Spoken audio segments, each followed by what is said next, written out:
have is, how can someone recognize the signs of depression in themselves or people around them? And what is that very first step they need to do? Okay, so science, especially sleep patterns. Your sleep patterns, like some people oversleep, some people have insomnia, so it differs according to the individuals.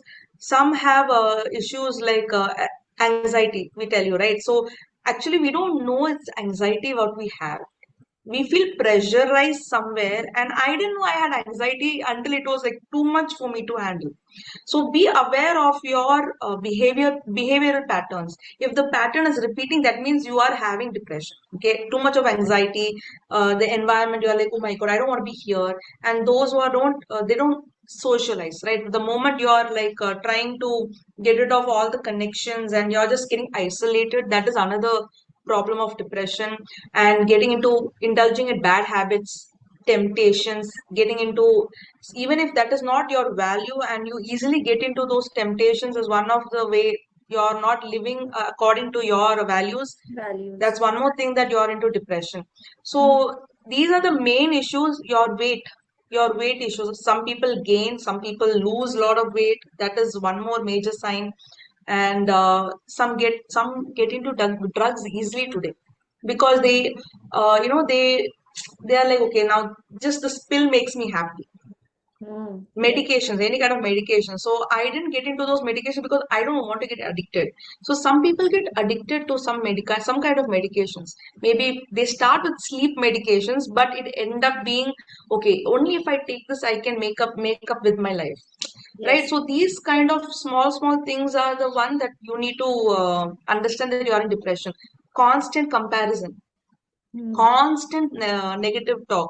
Some people get violent when they hear about some people, like the people that who hurt them. If they are doing really good, you get really affected by it. You feel like more resentment comes and piles up in you. Those are signs of depression. Mm. Emptiness, suicidal thoughts. I had that.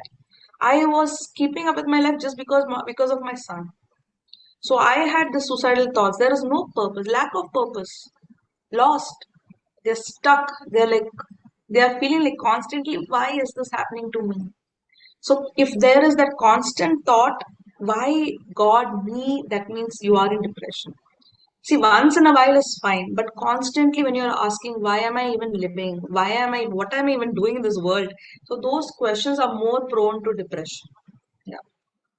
Okay, and you said how to start overcoming it, right? So Mm. I started my personal growth. I found my mentor. Today we have so many communities that we can get into and involve and see if that is working for you. Be there.